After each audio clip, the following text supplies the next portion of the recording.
Okay, we'll call these work sessions to order. We'll begin with the assessor. Again, my apologies to the public. We're doing the best we can with our new system as we work in the room and offline, or we have been offline. Anyway, Peter, the mic's yours. If I could just start really quick, because I know we Please, go ahead. flip-flopped the work sessions a little bit this morning. Law and Justice will be following this, but I thought it would be important, as you all have been talking about countywide services and looking at some data that Mark had provided to show like funding, how much we receive, how much we don't receive. And I thought it was appropriate to ask the other countywide services that aren't related to law and justice, which is the assessor, treasurer, and auditor, so that they can provide impacts to them just with a growing population and for short-term and long-term. So I just wanted to start that off, and then after that, we'll transition to the other work session with law and justice. Super. Thank you for that.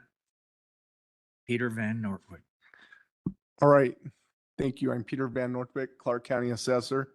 I just want to say first off that what we're talking about today and the growth has nothing to do with the City of Vancouver proposition and adding no more officers. This is just based upon what's happening in our office and the growth in the county, and that's what we were asked to address. So next slide, please. First off, I'd like to just talk a little bit about what we requested in our 2025 budget request and our 2024 fall supplemental, just because this starts to address some of the needs that we have in our office. So in the 2025 budget, we have asked for 2 personal property appraisers. We're at the situation in my office now, or currently we have 2 property appraisers, and they do about 220% of the work of other personal property appraisers in other counties. And we've used technology enabled to get there, but we've implemented the technology and our county keeps growing and growing and growing. And so in the coming budget, we've asked for that. Also, we've asked for 2 temporary employees to process the senior exemption intakes. As I'm sure you're aware, the senior exemption increase this year, income level increased to 62,000. So any seniors that are out there listening, you may now qualify for the senior exemption program. And that has caused a number of more people to apply for the program. And this year we used 2 temporary employees to help with the intake of that. So opening the mail, scanning the documentation into our portal.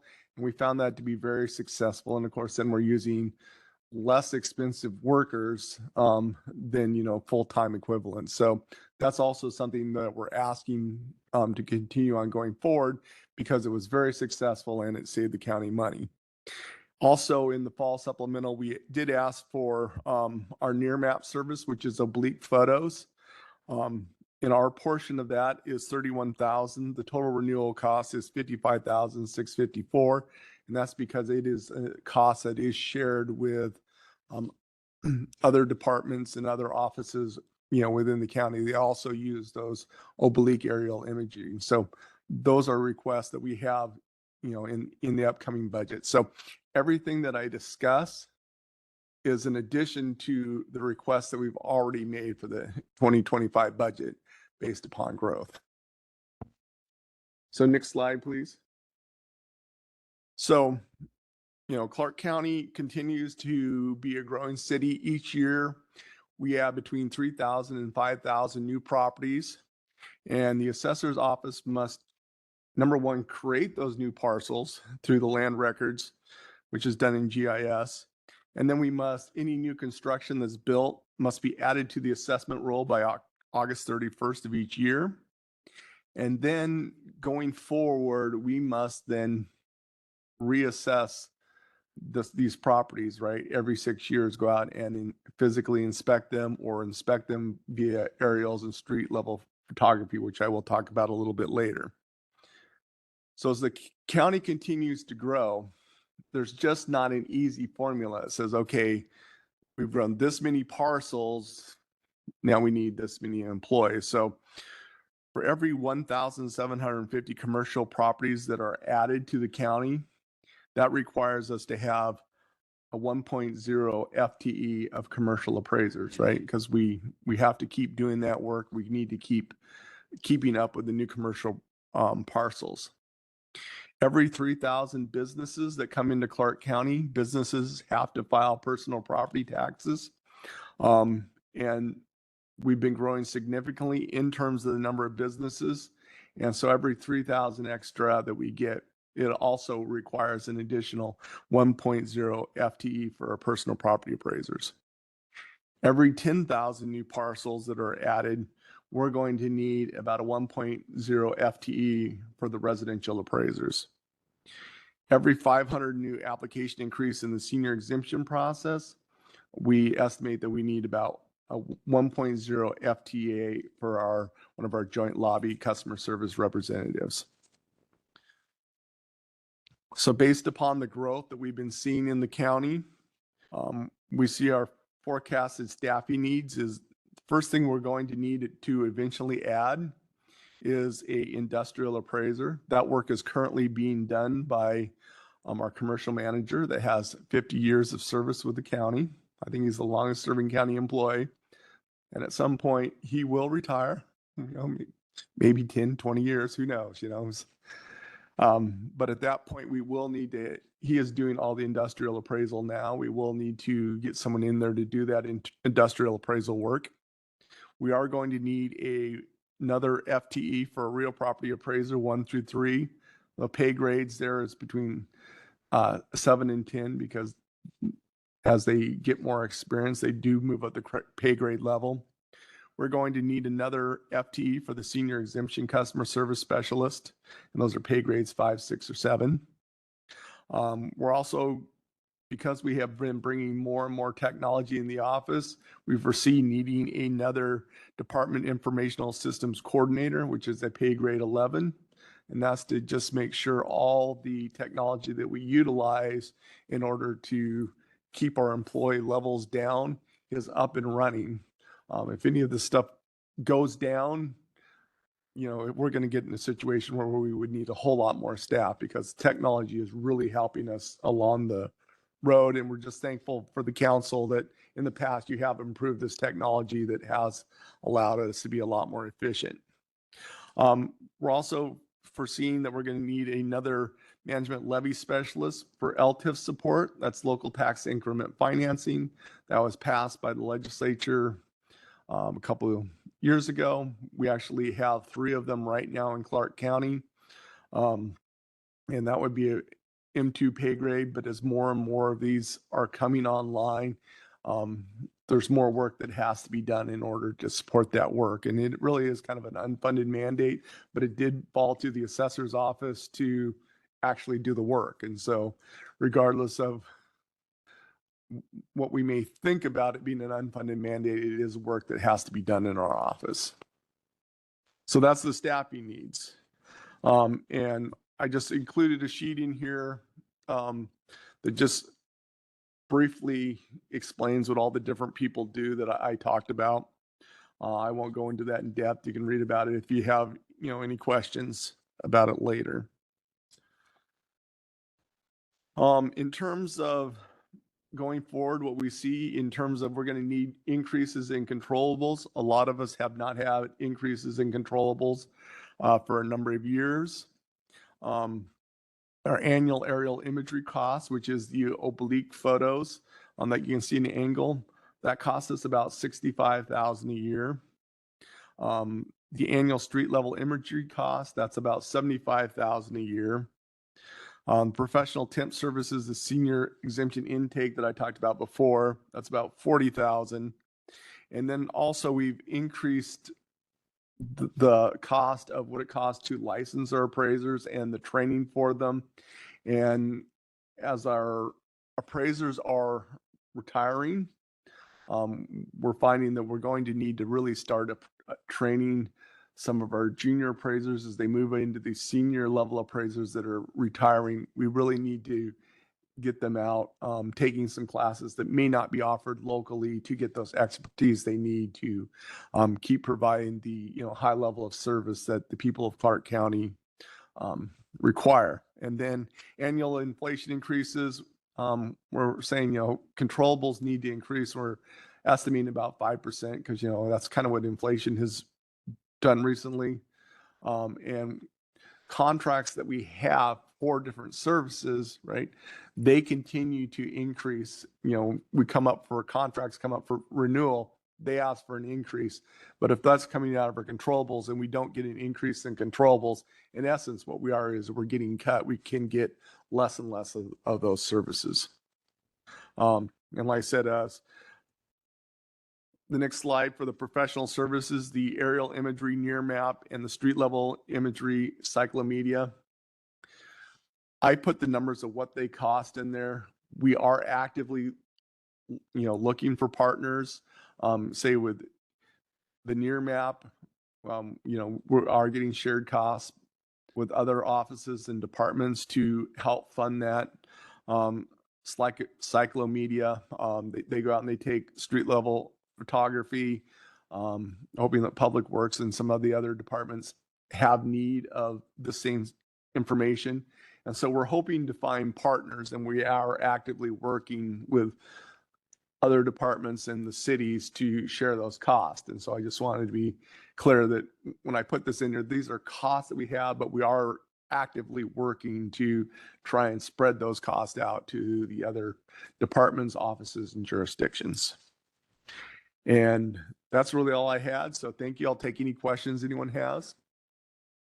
So first and foremost, I want to thank the county manager for these presentations. They're obviously very timely. And for the other counselors, yeah, adding full-time staffing is painful, and hopefully there isn't too much sticker shock. I want to just make one comment, and it's not just specific to the assessor, but this is now my 6th presentation. And from my personal viewpoint, I have always found that the assessor has been very prudent in his requests, made less of a request than really what the job demands.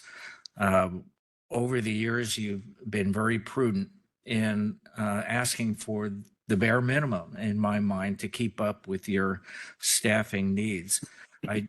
So I appreciate that. There were, not to name which departments, but some would just every year just give us an omnibus bill of here's what we want to add to our full-time staffing. I did not ever find that from the assessor. So I appreciate you being laser focused on doing more with the bare minimum. My one question, because in the past we did add at least 1 or 2 full-time staffing to get caught up. One of the things you had briefed in the past was the lag and you graphically depicted the growth in this county, but the lag of getting new properties onto the tax roll was a direct result of not being fully staffed to do those assessments to get them on the roll. No. How are we doing with that? I know you had one slide, but it didn't really mention, do we have a backlog of bringing properties on? What is that lag time? Obviously, the sooner we bring them on, the better for the finances of the county. Sure, I can answer that question, and it's really good news. And a lot of it we have to thank the council for the increases from the Baker Tilly. We've been able to keep staff. At one point, we had to bring in 5 new appraisers, and we had gone out to look for new appraisers, and we had gotten basically no one that was applying. And then when the new higher salaries, more competitive with the other jurisdictions around, we've been able to be fully staffed in our appraisers. We've been able to be fully staffed and keep our employees in the that are processing the senior exemptions. And so where we're at right now today is we got all the new construction on the rolls by the date we needed to get it on. And the senior exemption right now we're at a point, last year we had about, when someone would send it in, it'd be about 10 weeks before we could get them that process and on the rolls. We are now to a situation where people come up, we're starting to process those immediately. And so we're able to get people on within 2 or 3 weeks onto the program. And a lot of that is, because we were able to get those temporary staff to, be the one that opens the mail, scan it in, kind of the easy things that don't take the technical things that we need to get people trained for. That enabled us really this year to be more efficient. So we have utilized that to get more efficient. But what we're hitting up against now is just the fact that the county keeps growing, the number of parcels keep growing. And what we've been doing is, like in personal property, we should be doing auditing of these personal property accounts. That would help our ratio with personal property. Our staff is handling so much that just getting it onto the roll is all that we can manage. And we can't do that other part of the process that we should do, such as, going out and auditing those personal property accounts to make sure that what they're reporting is fair and accurate. Thank you. Other questions or comments by council? Councilor I have a Marshall. question. Sure. I would add to what the chair said with regard to what he called prudent request for expenses, and I think I would add that it appears to be frugal and efficient, and that is appreciated along with being prudent. So thank you for that. And along that line, I have a question on your imagery, the street and the aerial. It's not a whole lot. I mean, 65 and 75,000. It's something very significant. But why is it that Google doesn't help out with that? Well, if you go on some of the addresses in Clark County, you will see on Google Street View, they do actually use Clark County imagery. And to use the street level imagery, it needs to be updated and accurate. And most Google Street View imagery is actually from about 2010. And so the stuff that's on Google Street View, it's just not current enough for our usage. And so that's the reason why the Google Street View doesn't give us a view of what the property looks like at this time. And is the same true for aerial? For aerial, Google, we use what's called oblique photos, which means it's at a 45 and allows us to actually look at homes and buildings, measure on them, right? Measure how high they are, get a lot of the information that only other way we could get is by going out and pulling tape. And I know you'll be surprised, but people don't like assessors' office appraisers going in their backyard, measuring additions and everything else that needs to be measured.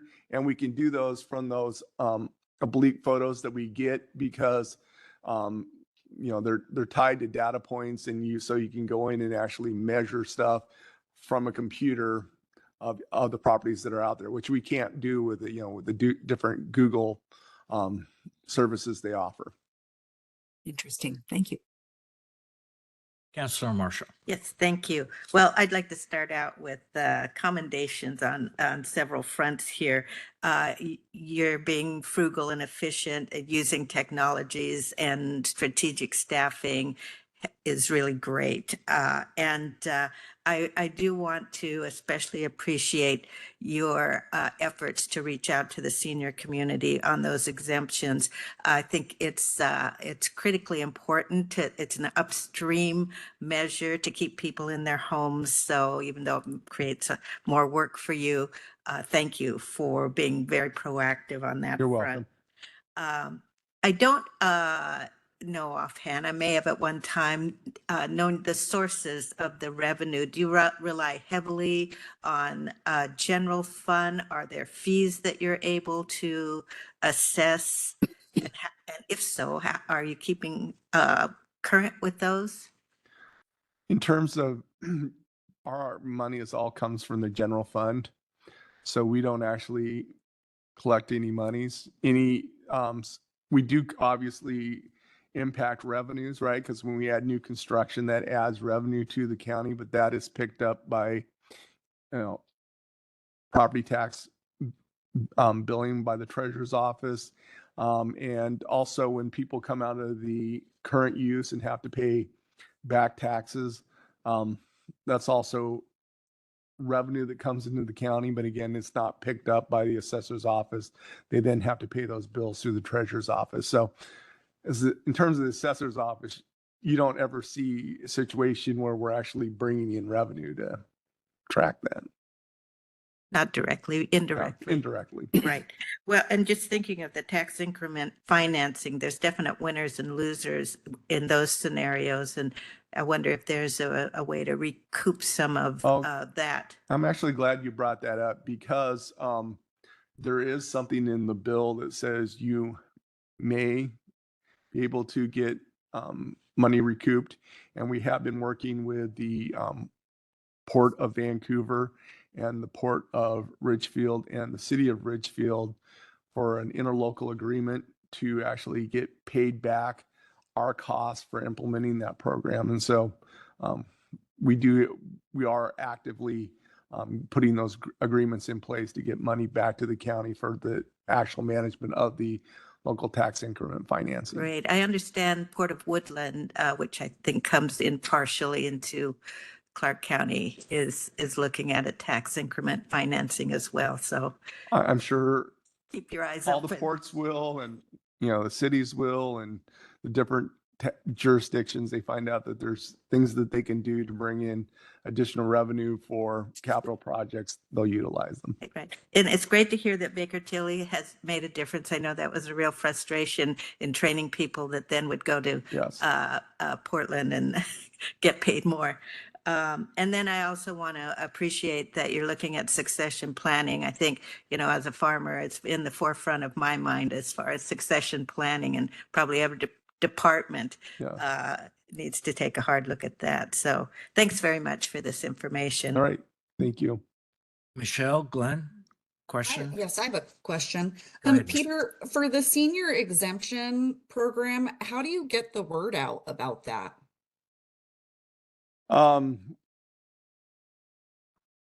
In every year when I do our assessment notices, I do an insert that we put in there and we talk about it in that insert.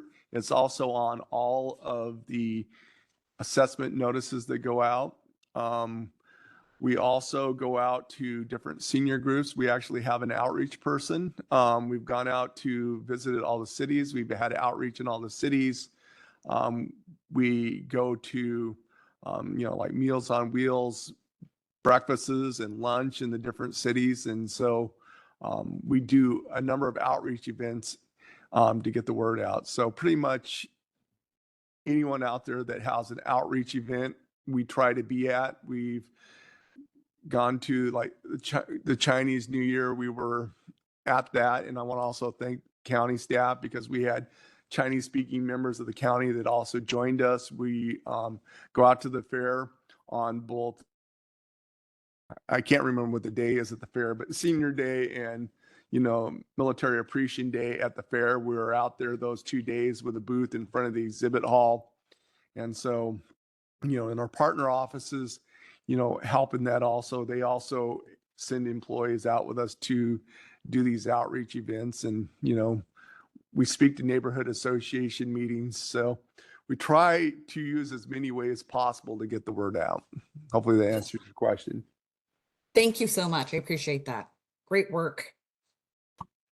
Glenn, did you have any comments or questions? Yeah, just a couple comments. So I would like to also praise you, Peter. I appreciate the efforts that you do and staying nimble and efficient. That it's a huge burden off of our shoulders when you don't have to come to us with large increase requests. So I appreciate that. The other thing I wanted to do is publicly recognize you for the good public education that you provide in your services and what you do, and also specifically, I recall 2 times I've had 2 campaigns, and I've had 2 times being reached out to you or by you to help educate me on our tax system and how that goes. I can't say enough about how much I appreciate that, because there are still candidates today that clearly don't understand our tax system and how it functions. And so they clearly have not, answered that call from you, because I know that you've reached out. You always do. So just wanted to thank you for that bit of public education and making sure that people understand how the system works. And thank you for all your work. All right, thank you. I appreciate that. So for public information, would you restate the exemption amount for seniors that is now in place? Sure, the income level now for the senior exemption program for last year's income for this year's taxes is 62,000 a year. You have to have lived in your home for 6 months and be 61 years of age or older for the senior exemption program. And thank you for that. And I also do appreciate all the efforts that you've made. I mean, one of the biggest challenges on behalf of the county government is just getting the word out Yes. in every manner that we can. And I just want to end with this from my point of view.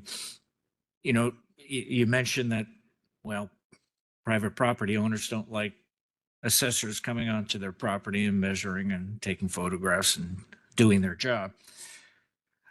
They like getting the letter in the mail, even less, raising the assessed value of their property. And once again, I'm hearing from my neighbors, as well as I received my own letter. Thank you. But I did want to mention, because of the way our tax structure is in Washington State, I mean, this is how we do business. This is how we somewhat react to inflation. It's a one measure that somewhat keeps our tax property roll up. As we mentioned, the structural deficit and the 1% property tax. We had one of your deputies do a presentation a few years back on how assessments have gone up over the year to try to bridge the gap a little bit in keeping up with property values.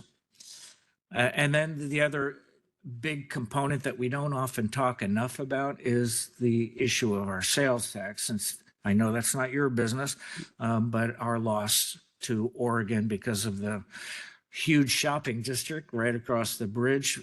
We lose millions of dollars every year in sales tax. It's an inequity in the state for Clark County. No other county is hard hit as we are. We are hobbled by that tax leakage. So we're looking for solutions, long-term solutions for Clark County as far as revenue streams, and retaining some of our sales tax is one of those solutions.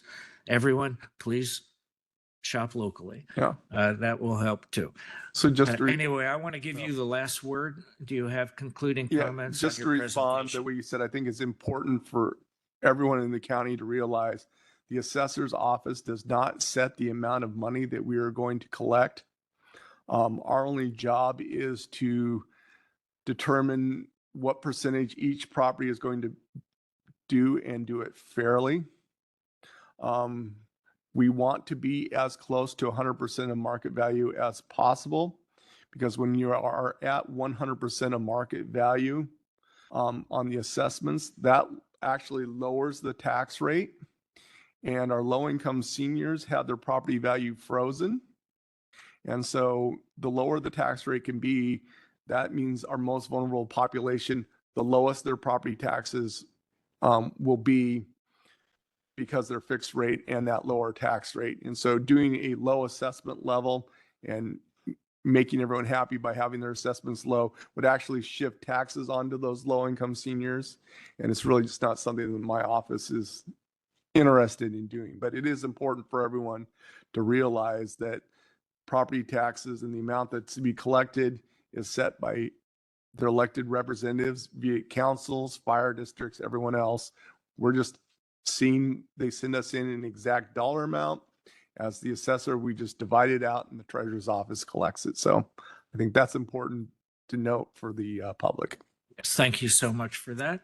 And thank you for the presentation. All right. Yes. I'm sorry. Was there a question? No. Thank you, Peter. All right, I thank you. believe we're going to go to the, do we need a separate recording? No, it's treasurer. This will be part of the same one. And then the auditor, if he would like to speak, and then we'll go to a separate recording. And I do just want to note that a couple of our law and justice partners has to leave between 10:30 and 10:45. So just that, so we're mindful of time. Okay, do we want to take something out of order or? No, I think, I don't think our treasurer is going to take a half hour. Alicia Topper, treasurer, your mic. Thank you, Chair. Good morning, Council. Good morning, County Manager and team. I'm Alicia Topper, Clark County Treasurer, and I'm very honored to be here this morning to share with you our office's projections for the next 5 years and the impact of population growth on our operations. And like the assessor, I just want to make a note for the record that my comments are not tied to Prop 4 in the City of Vancouver. I think all of our governments across the state, and especially here in Southwest Washington, are struggling with population growth and keeping up with the pace of service and the cost of service. I will not take a half an hour. My comments will be brief. I'll stay to point, but I do welcome any questions either throughout this presentation or at the end. And just as a reminder for the public and for full transparency, our office, the Clark County Treasurer's Office, really has 4 core program areas. We're responsible for the billing and collection of property taxes and assessments countywide. We also have an investment pool of over $1 billion that we invest on behalf of the junior taxing districts and the county. We also manage debt. And our debt portfolio is beyond just the county debt. It also includes all school district, fire district, library district, and other taxing districts. And then finally, we are the bank of the county. So we hold a master contract with a bank, and we actually have more than one bank, but we provide and disperse revenues to all of the taxing districts as well as the state of Washington. Next slide, please. Our customers, one thing that most people don't know about the Treasurer's Office and many of our independent elected offices is we're not providing services just to county government. We provide services, and my office specifically, more than 60% to taxing districts. I'm the treasurer for the school districts, the fire district, the library district, cemetery districts, and more. This slide will illustrate some of those entities that we are serving on a daily basis. So our reach is very wide. And I'll just make a comment that I believe that the county is subsidizing the services for those junior taxing districts because we do not charge back a fee for the billing, collection, or distribution of those property taxes. So assumptions for the future need. I think it's important to note that as Assessor Van Nortwick articulately explained that we'll see continued population growth here in Clark County. We are the 5th largest county in the state of Washington. The city of Vancouver is the 4th largest city. Richfield was the fastest growing city in the state just recently. So we know we're going to see population growth. We have a great quality of life here in the county, and we know that that growth is going to put continuous stressors on all of the services that we provide. And even though I'm not speaking specifically to law and justice, it's important to note that all of your offices and your departments are impacted by what's happening around us, what all the other cities are doing, because it increases the workload for our services. One thing we know is that the increase in population will increase the district and taxpayer service needs. In the joint lobby pre-pandemic, we saw over 30,000 individuals in person to provide services either through the auditor, assessor, or treasurer's office. And those volumes are starting to come back. We are seeing a large increase of in-person services and needs. We also, in our office, rely heavily on technology. The technology advancements that we've made through our point of sale system, our property tax and assessment system. We have a portal for all districts to upload all of their warrants, and we're using technology to its fullest, including the investments you made in Workday, making sure that those integrations are 100% utilized, and we'll continue to push to make sure we're finding efficiencies. We do see rising costs for our vendor services. A large portion of our budget is under contracts. That includes our banking services, bond counsel services, investment services, and others. Not to exclude the services we are provided through our property tax collection as well, which we have a vendor that's helping us process those payments. And eventually, as you know, technology ages and there will be expenses for replacement of some of those major systems, and they will not be inexpensive. And so we have taken that into consideration for today's presentation, just to keep you aware that on the 5-year horizon, these will be discussions that we're having and expenses that will be coming forward. For future needs, you'll be happy to note that I am even more frugal and prudent than the assessor. I am not asking for any FTEs in this upcoming budget cycle. And my predecessor, Doug Lasher, was also very sincerely prudent about the county's budget, and he held his FTEs flat for almost a decade. I am pleased and very, very I have a lot of gratitude to you for giving us an FTE in our tax service division in the last few years. But we see that there will be an increase in need on our financial services division. So we would anticipate in the next 5 years needing at least one senior management analyst. This will help us handle the increase in the county and district transactions around debt and banking and cash management. And then on the tax service side, as in population increases, so does the number of transactions that we're going to need through in-person services, real estate excise tax, and other areas. And so we would likely be seeing an FTE request come to the council for a tax service specialist, which is actually a customer service specialist within our new Baker Tilly model. With that, I am happy to answer any questions you have about the treasurer's office or our anticipated staffing needs. And I do want to thank my team who is here today, my finance and investment manager, Amira, tax service manager, Neil, and Sarah, who is my chief deputy treasurer. They really do all the heavy lifting, and I just get to come up here and have fun and visit with you. Thank you for your prudent Yes. presentation today. Questions of council, comments? Councilor Marshall. Yes, I just have a comment.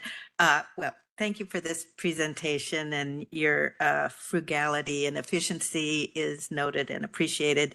Would like to just thank you and your office for the work that you did in helping us find financing for some of our capital projects that really helped in the budgeting process quite a bit. So thank you for that. Thank you, Counselor. And I give credit to Chief Deputy Treasurer Sarah Lowe and her team. They worked very hard to make sure they're saving you money. Other questions of council, comments? Hearing none, and thank you so much for your leadership on our mortgage buy down program. I know we've helped a lot of families. I'm hoping that that program continues on and gets amplified in the future. I am curious because I can't see it on my screen.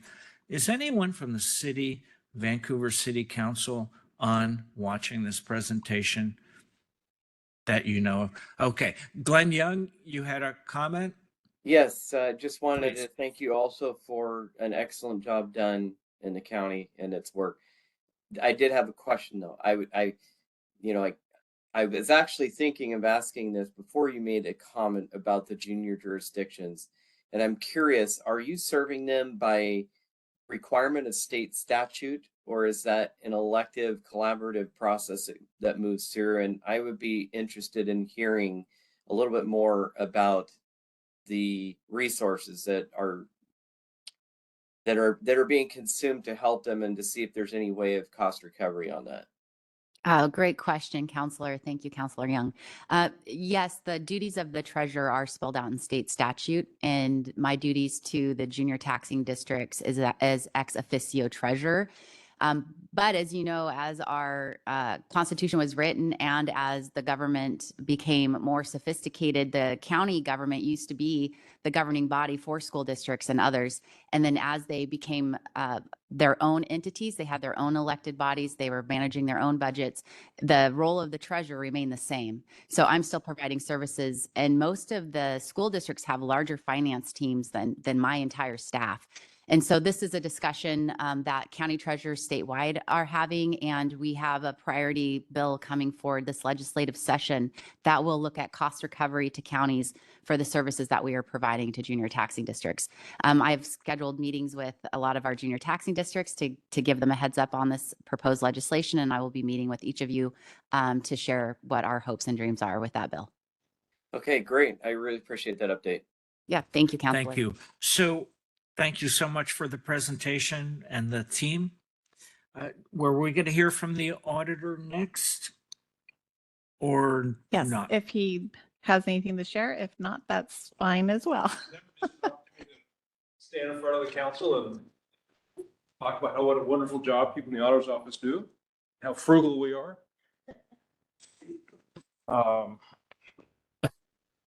Good morning, Greg Kimsey, Clark County Auditor. What's that? Oh, thank you. Which one? Green one? Next to that, on the other red, on the side down. This one. I don't come here often enough, I guess. Good morning, Greg Kimsey, Clark County Auditor. Thank you for the opportunity to speak about the future impacts of growth here in Clark County. As was previously said, I'm not commenting on the impacts of what the voters might decide on Proposition 4 in the city of Vancouver, only about future growth in the county. As background, because of the two reasons, but the auditor's office has fewer FTEs now than we had 25 years ago. Not only is that because of superior management by the auditor's office staff, it's also because of the county's significant investment in technology, and has been mentioned previously. That is something the council needs to continue to be prepared to invest in. It's not getting any less expensive. Some of the major systems we have are going to need to be updated. And it's the way we control FTE growth here at the county. The auditor's office is somewhat unusual in the general fund. It's the only area that does provide direct services to citizens, and those citizens pay us money for those services. I have been successful in communicating, and the council's been agreeable to the idea that citizens deserve a reasonable level of service for those fees that they're paying us. Those fees that the recording office receives, that the licensing office receives, they actually are more than the total expense of the financial services department, the recording department, and the licensing department. My contract with the Department of Licensing is a very good financial arrangement for the county. Brings in over $3 million a year in net contributions to the general fund. Kind of going through the different areas, the financial services area, we do not really see anticipated growth in FTEs in that area. We will be continuing to invest in technology. At some point, there'll be a big enough increase in payables and that we might need additional people, but don't see that in the next 5 years. Recording office, it's a very cyclical business. As you know, as interest rates change, we get a different level of transactions, homes being sold, purchased, refinanced. And over the years, we have managed our staffing levels accordingly as those volumes go up and down. We're in a pretty good spot right now. Don't anticipate additional FTEs in the next 5 years in that area. Licensing, similar story. We have a couple of vacant positions there. Don't anticipate a need for additional FTEs in that area as well. Elections, of course, where about 60% of the expenses of elections gets billed out to other jurisdictions. We are continuing to see significant growth in the number of registered voters, which does drive sort of the whole expense structure there. But again, in the next 5 years, I don't see additional FTEs in there. I would conclude with, though, the comment that investments in technology is how this county has been able to maintain, to not have increased FTE growth in these internal service areas. So, thank you. Any questions? Thank you. Interesting comment. I hadn't really thought of that. If we ever did return to in-person voting, it would completely upend the need for full-time staffing for your office, I suspect. Do we have questions of counsel of the auditor?